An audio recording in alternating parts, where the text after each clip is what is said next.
ఓం నమః శివాయ్ మిత్రులారా, మీరు తెలుగు జ్యోతిష్యం యూట్యూబ్ ఛానల్ని చూస్తున్నారు. ధనుస్సు రాశి. ముందుగా ఈరోజు పంచాంగం గురించి తెలుసుకుందాం. ఈరోజు మే 2025 రెండవ తేదీ శుక్రవారం, వైశాఖ మాసంలో శుక్లపక్ష 5వ రోజున ఆర్ద్ర నక్షత్రంలో ధృతి అనే యోగం ఏర్పడుతోంది. ఈరోజు అభిజిత్ ముహూర్త సమయం ఉదయం 11:57 నుండి మధ్యాహ్నం 12:51 వరకు ఉంటుంది. రాహుకాలం ఉదయం 10:29 నుండి 11:56 వరకు ఉంటుంది. రాహుకాలం సమయంలో ఎటువంటి శుభకార్యాలు చేయవద్దు, అడ్డంకులు ఉండవచ్చు. దిశాశూల్లో పశ్చిమ దిశ గురించి ప్రస్తావించబడింది. ఈ రోజు పొరపాటున కూడా పశ్చిమ దిశలో ప్రయాణించవద్దు. ధనుస్సు రాశి. థిసాబు. ఈ రోజు మీ ప్రేమపైనే దృష్టి కేంద్రీకరించబడిన ప్రశాంతమైన మరియు విశ్రాంతినిచ్చే రోజు. ఈ సంబంధం హృదయం నుండి ఏర్పడింది. దానిలోకి ఎటువంటి అపార్థాలను రానివ్వకండి. అపార్థం అనే పురుగు మీ కోరికను నాశనం చేయగలదు. మీ బిజీ జీవితం నుండి సంగీతం, నృత్యం లేదా ఫోటోగ్రఫీ వంటి మీ అభిరుచుల కోసం సమయం కేటాయించండి. మీమీద దృష్టి పెట్టడానికి ఈ రోజు ఉత్తమ రోజు. ప్రజలు మిమ్మల్ని ఆకట్టుకోవాలని కోరుకుంటారు మరియు దీనికోసం వారు మిమ్మల్ని వివిధ మార్గాల్లో ప్రలోభపెడతారు. జీవితంలోని ఈ దశను ఆస్వాదించండి మరియు ఈ ప్రత్యేక క్షణాల్లో మీ హృదయానికి దగ్గరగా ఉన్నవారిని మర్చిపోకండి. ఈరోజు మీరు ఎవరితోనైనా వాదనకు దిగే అవకాశముంది, కాబట్టి జాగ్రత్తగా ఉండండి. ఇంట్లో పవిత్రమైన వాతావరణం ఉంటుంది మరియు ఎటువంటి చింత ఉండదు. కాబట్టి మీ కుటుంబంతో కలిసి ఉండి ఆనందాన్ని పంచుకోండి. జీవితంలో నిరాశను ఎదుర్కోవడానికి మీరు కొత్త మార్గాలను కనుగొనవలసి ఉంటుంది. అది అనేక కారణాల వల్ల మీలో నిండి ఉంటుంది. మీ అంతర్గత బలం పరిష్కారాలను కనుగొనడంలో సహాయపడుతుంది. ఆకస్మిక గృహ సమస్యలు మిమ్మల్ని బిజీగా మరియు ఆందోళనకు గురిచేస్తాయి. మీ ఆకర్షణ శక్తితో మీరు ఎవరినైనా మీ పట్ల పిచ్చిగా మార్చగలరు, కాని ఆత్మవిశ్వాసాన్ని కోల్పోకండి. సంబంధాలలో మీరు పూర్తిగా నిజాయితీపరులు మరియు మీ భాగస్వామి మిమ్మల్ని విశ్వసిస్తారు మరియు ఇది మీ అతిపెద్ద విజయం. మీ ప్రేమ జీవితం నిజంగా ఓదార్పునిస్తుంది మరియు ఆప్యాయత కలిగిస్తుంది. మీరు మీ స్నేహితులు, కుటుంబ సభ్యులు మరియు మీకు తెలిసిన వ్యక్తులకు స్ఫూర్తినిస్తారు. మీరు నిజమైన భాగస్వామి కోసం చూస్తున్నట్లయితే ఆ శోధన నేటితో ముగుస్తుంది.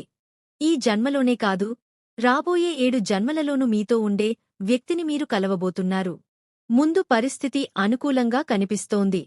మీరు త్వరలో కొన్ని శుభవార్తలు అందుకోవచ్చు. దీనివల్ల జీవితంలోకి ఆనందం మరియు కొత్తదనం రావడం ప్రారంభమవుతుంది. మీ సామర్థ్యాన్ని ఇతరులకు నిరూపించడం ద్వారా మీరు మీ కోసం ఒక కొత్త గుర్తింపును సృష్టించుకోగలుగుతారు. మీరు మీ ఉద్యోగంలో కొన్ని కొత్త టెక్నాలజీలను నేర్చుకోవచ్చు. నేను చాలా కాలంగా నా ఉద్యోగంలో కోరుకున్న ప్రమోషన్ కోరుకుంటున్నాను. త్వరలో మీరు జీతం పెంపుతో పాటు ఉద్యోగంలో పదోన్నతి గురించి సమాచారం పొందవచ్చు. మీరు కొత్త పనిని ప్రారంభించడానికి ప్లాన్ చేసుకోవచ్చు. ఒక సమూహం లేదా క్లబ్లో చేరడం వలన మీరు ముందుకు సాగడానికి మరియు పురోగతి సాధించడానికి కొత్త ఆలోచనలు వస్తాయి. వస్తువులు దొంగతనం అయ్యే అవకాశం లేదా ఏదైనా ప్రమాదం జరిగే అవకాశముంది కాని జాగ్రత్తగా పనిచేయడం వల్ల ప్రతి కష్టాన్ని సులభతరం చేస్తుంది.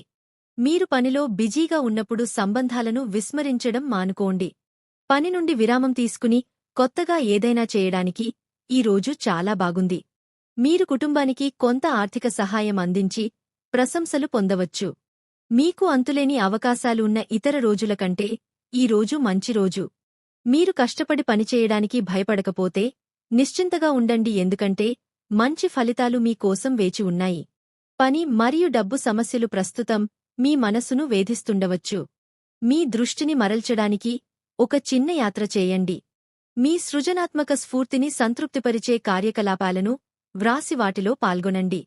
మరొక ఆదాయ వనరుతో కొత్త అవకాశాలు మీ కోసం ఎదురుచూస్తున్నాయి. ఈ రోజు మీరు మీ ఉనికి యొక్క అర్థాన్ని తెలుసుకోవాలని ఆసక్తిగా ఉండవచ్చు. మీ పని మళ్లీ చెడిపోవడానికి గల మూల కారణాన్ని కనుగొనండి. మీలో మీరు ప్రయాణించడానికి ఈ రోజు శుభప్రదం. సమయాన్ని తెలివిగా ఉపయోగించడం నేర్చుకున్న వ్యక్తికి దేవుడు కూడా అతని విజయాన్ని ఓటమిగా మార్చలేడు. కమ్యూనికేషన్ మార్గాలను ఉపయోగించడం ద్వారా మీరు విజయానికి ఒక అడుగు దగ్గరగా వెళ్లవచ్చు.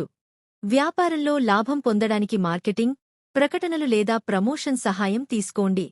ఈరోజు ఇంట్లో పగిలిన కిటికీలు, లీకయ్యే కుళాయిలు లేదా పనిచేయని విద్యుత్ ఉపకరణాలు మీ సమయం మరియు డబ్బును కోరవచ్చు. మీద దృష్టి పెట్టండి మరియు ఈ సమయంలో గందరగోళం చెందకండి. నైతికతకు సంబంధించిన సమస్యలు మీ దృష్టిని ఆకర్షించవచ్చు. ప్రయాణం లేదా యాత్రను ప్లాన్ చేసుకోవడం కూడా మీ కార్డులలో ఉంటుంది. మీకు ఏది కావాలో దాన్ని వ్రాసుకుని దానిని సాధించడానికి హృదయపూర్వకంగా పనిచేయండి. మీరు ఎప్పటికీ నిరాశ చెందరు. ఇనుము వేడిగా ఉన్నప్పుడు గురి పెట్టండి. ముఖ్యంగా ప్రేరణాత్మక వక్తలు లేదా ఇలాంటి పాత్రలలో ఉన్నవారికి ఇది చాలా మంచి రోజు. ఈ రోజు మీరు ప్రజలతో బాగా కమ్యూనికేట్ చేయగలుగుతారు మరియు దానికోసం మీకు ఎక్కువ జీతం కూడా లభిస్తుంది. కాబట్టి మీరు ముందుకు సాగి ప్రజలు మీ మాట వినడానికి ఆసక్తి చూపే విధంగా ప్రదర్శన ఇవ్వండి. ఏ పరిస్థితిలోనైనా అన్ని నిర్ణయాలు మీకు అనుకూలంగా ఉంటాయి. చింతించకండి. త్వరలో అనేక అవకాశాలు మీ ముందుకు రావచ్చు. దీనివల్ల మీరు చాలా గందరగోళంగా భావిస్తారు. భవిష్యత్తు ప్రణాళికలను ఎవరితోనూ పంచుకోవద్దు. ఇది మీకు ప్రయోజనకరమైనది కాదు. మీ పనిలో ఎవరు జోక్యం చేసుకోవచ్చు? ఇది ఎవరికీ తెలియదు. అందువల్ల కొంచెం జాగ్రత్తగా ఉండటం అవసరం. మీరు ఇప్పుడు విజయం సాధించినట్లు భావిస్తున్నారు కాని ఉదారంగా ఉండకండి. గృహ ప్రాజెక్టులకు లేదా వర్షాకాలపు రోజులకు డబ్బు ఆదా చేయండి. మీరు క్యాంపింగ్కు వెళ్లడానికి లేదా స్నేహితులు మరియు తోబుట్టువులతో ప్రయాణించడానికి సమయం కేటాయించవచ్చు. మీ జీవితంలోకి కొన్ని ఆసక్తికరమైన సంబంధాలు ప్రవేశించబోతున్నందున నెట్వర్కింగ్ అవకాశాల కోసం వెతుకులాటలో ఉండండి. ఈ రోజు అంతులేని అవకాశాలు ఉంటాయి మరియు మీరు అవసరమైన దానికంటే ఎక్కువ ఆనందించబోతున్నారు. కుటుంబంతో కనెక్ట్ అయి ఉండటానికి మీరు వారితో నాటకం, నృత్యం మరియు ఇతర వినోద కార్యకలాపాలలో బిజీగా ఉండవచ్చు. జ్ఞానాన్ని సంపాదించడానికి కొత్త మార్గాలను కనుగొంటారు. మీరు కోరుకున్నది రాత్రికి రాత్రే లభించదు. దానికోసం మీరు చాలా సంవత్సరాలు కష్టపడాలి. ఎవరైనా మిమ్మల్ని ఎంతగానో ప్రేమించి ముద్దు చేయాలని మీరు కోరుకుంటారు. మీ ఈ కోరిక మిమ్మల్ని అభద్రతాభావంతో మరియు డిమాండ్ చేసేవారిగా కనిపించేలా చేస్తుంది. మీరు ఈరోజు చిన్నపిల్లలా ప్రవర్తిస్తారు మరియు మీ భాగస్వామిని మీ వ్యవహారాన్ని వ్యక్తిగత స్థాయికి పరిమితం చేయమని అడుగుతారు. మీరిద్దరూ ఒకే చోట పనిచేస్తున్నారు కాబట్టి ఇది చాలా కష్టం. మీరు మీ భాగస్వామిని ఉంచుతున్న క్లిష్ట పరిస్థితిని అంచనా వేయండి. ఈ రోజు మీకు సానుకూల ఫలితాలు తెస్తాయి. మీ జీవిత భాగస్వామి మీ పనిలో మీకు పూర్తిగా మద్దతు ఇస్తారు. మీరు దేవుని పట్ల భక్తి పట్ల చాలా ఆసక్తి కలిగి ఉంటారు మరియు మీ ఆదాయ వనరులు కూడా పెరుగుతాయి. దీని కారణంగా మీ ఆర్థిక పరిస్థితి మునుపటి కంటే మెరుగ్గా ఉంటుంది. మీకు పని విషయంలో ఏదైనా సమస్య ఉంటే అది కూడా పరిష్కరించబడుతుంది. ప్రేమ జీవితాన్ని గడుపుతున్న వ్యక్తులు తమ భాగస్వాములపై లోతైన నమ్మకాన్ని కలిగి ఉంటారు. మీరు ఏదైనా కుటుంబ విషయాన్ని ఓపికగా మరియు సంయమనంతో పరిష్కరించుకోవాలి. మీ సంబంధాలలో కొత్త ఉత్సాహాలు ప్రవహిస్తున్నాయి. మీరు ఒంటరిగా ఉన్నా లేదా నిబద్ధత కలిగిన వారైనా కొత్త అనుభవాలు విషయాలను ఉత్తేజపరుస్తాయి. ఒంటరి వ్యక్తులకు ఈ రోజు ఆసక్తికరమైన సంభాషణలు ఉండవచ్చు. అది సంభావ్య సంబంధానికి దారితీస్తుంది. దీనితో పాటు ఈరోజు మీ శుభదిశ తూర్పు. ఖచ్చితంగా ఈరోజే తూర్పు వైపు వెళ్ళండి. ఈరోజు మీ అదృష్ట సంఖ్య 4. ఈరోజు స్నానం చేసే నీటిలో చిటికెడు పసుపు కలిపి స్నానం చేయండి. అప్పుల బాధ నుండి ఉపశమనం లభిస్తుంది.